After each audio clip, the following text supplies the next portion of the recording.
वज़ीर-ए-आला पंजाब मरीम नवाज की ज़ेर सदारत इजलास। हेल्थ इंश्योरेंस प्रोग्राम पर ब्रीफिंग। री लॉन्चिंग के लिए तजावीज़ और सिफारिशात पर गौर। हेल्थ कार्ड को मजीद मौसर बनाने के लिए वर्किंग ग्रुप बनाने का फैसला। वज़ीर-ए-आला ने मंजूरी दे दी।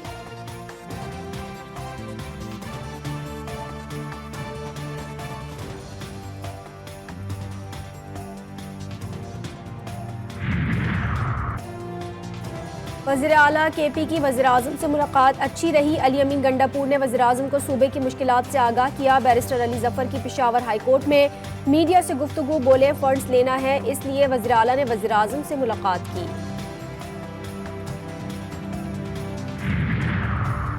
और परवेज़ इलाही पर दर्ज मुकदमात की तफसीलात फराहमी की दरख्वास्त पर लाहौर हाई कोर्ट में समाअत। दरख्वास्त किसी और बेंच पर लगाए जाने की इस्तदा पर फाइल। जस्टिस चीफ कोर्ट साल दरख्वास्त को जस्टिस अमजद रफ़ीक की अदालत में मुकर्रर किया जाए। वकील परवेज़ इलाही। सेनेट की 6 खाली नशस्तों पर ज़िमनी इलेक्शन आज होगा। इस्लामाबाद की 1, सिंध की 2 और बलूचिस्तान की 3 नशस्तों पर मुकाबला। इलेक्शन कमीशन की तैयारियां मुकम्मल। इस्लामाबाद की नशस्त पर सुन्नी इत्तेहाद कौंसिल के इलियास मेहरबान और पीपल्स पार्टी के यूसुफ रजा गिलानी में मुकाबला। यूसुफ रजा गिलानी इलेक्शन जीतने की सूरत में कौमी असम्बली की नशस्त छोड़ देंगे। सुन्नी इत्तेहाद कौंसिल की मखसूस नशिस्तों की दरख्वास्त पर समाअत आज भी जारी रहेगी। तमाम सियासी जमातों की सुन्नी इत्तेहाद कौंसिल को नशिस्तें देने की मुखालफत। गुज़िश्ता रोज अदालत ने रिमार्क्स दिए कि ऐसा लगता है जैसे माले गनीमत तकसीम हुआ हो। IMF मिशन का दौरा पाकिस्तान। आज से जायजा मुज़ाकरात का आगाज होगा। बातचीत स्टैंड बाय अरेंजमेंट प्रोग्राम के तहत होगी। पाकिस्तान ने तमाम स्ट्रक्चरल बेंचमार्क्स अहदाफ हासिल कर लिए। उम्मीद है स्टाफ लेवल एग्रीमेंट के बाद $1.1 अरब मिल जाएंगे। वज़ारत खजाना ने एलामिया जारी कर दिया।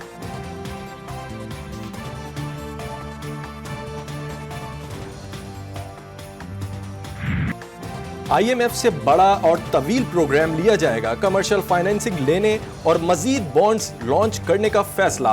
वजीर खजाना औरंगजेब ने अपना प्लान बना लिया। महंगाई और शरह सूद में जल्द कमी की तवक्को। बोले कर्ज लेकर रोल ओवर कराने का फॉर्मूला अब नहीं चलेगा। मुआशी तरक्की की बुनियाद पर बरामद होगी। साहब के साथ जो शाहब अली शाह की जो डिमांड थी आपकी, वो हल है इंशाल्लाह। बस उन्होंने बता दिया है कि वो जो प्रोसेस है उसका इंशाल्लाह वो ड्यू प्रोसेस उसका होगा इंशाल्लाह। मैंने उनसे ये भी कहा कि जी देखें पॉलिटिकल जो है एंगेजमेंट है खान साहब की वो बहुत ज़रूरी है। पॉलिटिकल एंगेजमेंट उनके साथ होगी तो जाहिर बात है पॉलिटिकल मसाइल हल होंगे। तो उसमें ही वाज वेरी पॉजिटिव। बागी PTI के सियासी अमल में किरदार के लिए कोशिशें। वज़ीर-ए-आला खैबर पख्तूनख्वा ने शहबाज शरीफ को वज़ीर-ए-आज़म मान लिया। वज़ीर-ए-आज़म हाउस में 2 बड़ों की अहम बैठक। शाहब अली शाह की चीफ सेक्रेटरी तैनाती पर अहम पेशरफ। वज़ीर-ए-आज़म ने सूबे को वाजिबात अदा करने की यकीन दहानी करा दी। गिरफ्तार अफराद के मामले पर भी गुफ्तगू। किसी बेगुनाह से नाइंसाफी नहीं होगी। शहबाज शरीफ का वादा। IMF को खत लिखने का मकसद रकम की फरहमी रोकना नहीं था। अली अमीन गंडापुर की एहसन इकबाल के साथ गुफ्तगू।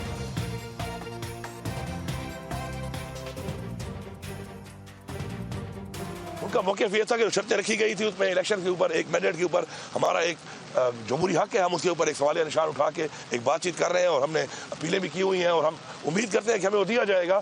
लेकिन उसका मतलब ये नहीं था कि कोई आप पैसा ना दें पाकिस्तान को, अल्लाह माफ़ करे। उसका मतलब ये था कि वो शर्त थी कि फ्री एंड फेयर इलेक्शन उसको आप देख लें, एक पॉइंट था उसमें, तो वो वैसे ही कायम है और उसमें इंशाल्लाह इनको भी एतराज़ नहीं है। हम तो कोशिश करते रहे कि बर्फ़ पिघले और हम आगे की तरफ बढ़े, लेकिन एक के बाद दूसरा आप हुकूमत की इक़दामात को मद्देनज़र रखें, वो हमें बैक बर्नर पे लेके जा रहे हैं। तहरीक इंसाफ मुज़ाकरात की ख्वाहिशमंद। बैरिस्टर गौहर कहते हैं बातचीत के दरवाजे बंद नहीं किए, चाहते हैं बर्फ पिघले और पार्लियामान में बात करके आगे बढ़ें। हुकूमती इक़दामात दोराहे पर ले जा रहे हैं। बाकी वकला की तरह हमारे भी बानी PTI से मुलाकात हुई, उनकी तबीयत ठीक है।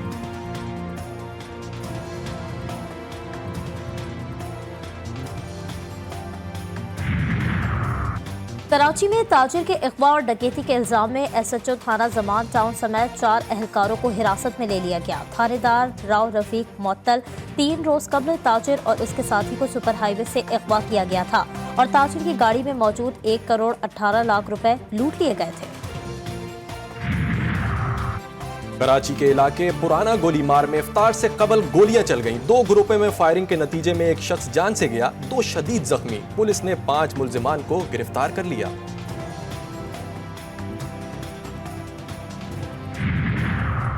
कराची के इलाके नॉर्थ नाज़िमाबाद से लापता बच्चों की बाजियाबी, दोनों बहन भाइयों को आज अदालत में पेश किया जाएगा। पुलिस हुकाम का कहना है कि बच्चे बड़ी खाला के घर मुंतकिल कर दिए। बच्चे किसकी तहवील में दिए जाएं, ये फैसला अदालत करेगी। बच्चों ने बताया कि वो अपनी मर्जी से गए थे। नानी और खाला सख्ती करती थीं, घर की सफाई करवाती थीं, खराब और बासी खाना दिया जाता था।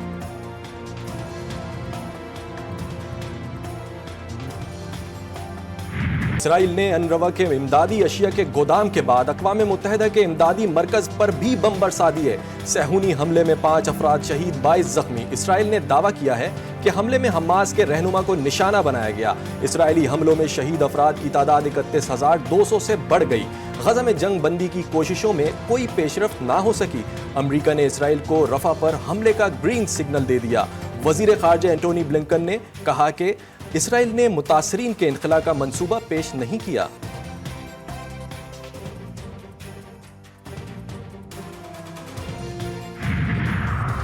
हिज़्बुल्लाह के सरबराह हसन नसरुल्लाह ने कहा है कि अगर हमास को शिकस्त हो गई तो इसराइल किससे मुज़ाकरात कर रहा है। अगर आप रफा जाएं तो भी आप जंग हार चुके हैं। तमाम कत्लेआम के बावजूद गजा के लोग आपके सामने हथियार नहीं डालेंगे। गजा के लोग अब भी मज़ाहमत को कबूल कर रहे हैं।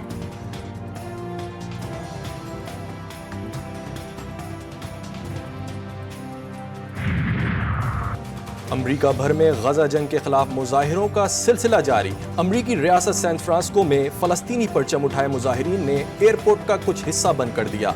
मुजाहिरीन का इसराइल को असलहे की फराहमी पर एहतजाज, गजा में जंग बंदी और आज़ाद फलस्तीन के नारे।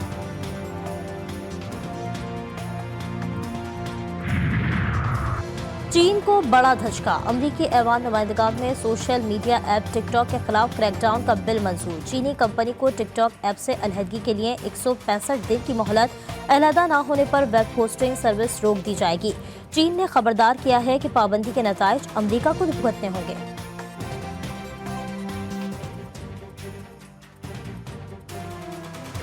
यहूदियों के स्टोरों पे आप जाएंगे तो वहाँ पे आपको बहुत सी चीजें रमजान में सस्ती मिलेंगी। हमारे यहाँ पे जितने हाजी हैं उन सब ने महंगी कर दी है। शहबाज शरीफ साहब मेरे साथ आए और मुझे लेके चले यहाँ यूटीएस स्टोर में कौन सा सौदा गरीब आदमी को दे रहे हैं। 314 रुपए बेसन जो है यूटीएस स्टोर का रेट है। होल सेल दुकान जो है 240 रुपए और 260 रुपए दे रही है। आए मेरे साथ आके मुआयना करें कि कोई किसी गरीब आदमी को आटा दे रहे। रहमतों के महीने में गरीबों के लिए जहमतें, अशिया की कीमतें दुगनी। खरबूजा 90 रुपए से 200 रुपए किलो हो गया। 250 रुपए किलो वाली खजूर महंगी होकर 600 रुपए किलो में बिकने लगी। शहरियों ने जखीरा अंदोजों के स्टोर्स पर छापे मारने का मुतालबा कर दिया। यूटिलिटी स्टोर्स पर भी सस्ती अशिया दस्तयाब नहीं। रेट्स देखें जी, जो खजूर पहले 250-200 रुपये मिल रही थी, जो कि गरीब आदमी की पहुंच में थी, अभी वही खजूर जो है 500 रुपये 600 रुपये में मिल रही है। 600 रुपये 500 रुपये, वो तो खाने का पता नहीं लगता खजूर खाई भी है कि नहीं खाई। गरीब के लिए ये चीज़ें खाने एक ख्वाब ही हो गई है, ये ऐसी चीज़ें खाने। हालात तंग होए ने रोज़ा कि पानी ना खोली ज़्यादा। कोयटा समेत बलूचिस्तान के मुख्तलिफ अजला में बारिश से सर्दी की शिद्दत में इजाफा। कोयटा में यकबस्ता हवाएं चलने लगी। बारिश बरसाने वाला मगरिबी हवाओं का सिस्टम सूबे से निकल गया। आज मुल्क के बेशतर इलाकों में मौसम खुश्क, जबकि बालाई अजला में सर्द रहेगा। कश्मीर और गिलगित बल्तिस्तान में चंद मुकामात पर गरज चमक के साथ हल्की बारिश और पहाड़ों पर बर्फबारी का इम्कान।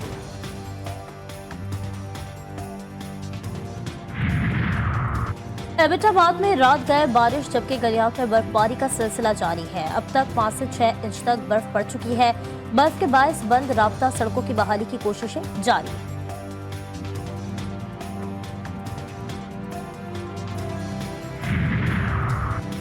इंटरनेशनल क्रिकेट काउंसिल का इजलास आज दुबई में होगा। T20 वर्ल्ड कप की तैयारियों का जायजा एजेंडे का हिस्सा। पाकिस्तान की मेजबानी में अगले साल शेड्यूल ICC चैंपियंस ट्रॉफी पर बात भी होगी। PCB के सरबरा मोहसिन नकवी आज दुबई रवाना होंगे। और PSL सीजन 9 दिलचस्प टाकरे आखिरी मराहिल में दाखिल। आज से नॉकआउट मुकाबलों का आगाज। पहले मैच में मुल्तान सुल्तान्स और पेशावर ज़ल्मी की टीमें टकराएंगी। दोनों टीमों के दरमियान मैच रात 9 बजे नेशनल स्टेडियम कराची में खेला जाएगा।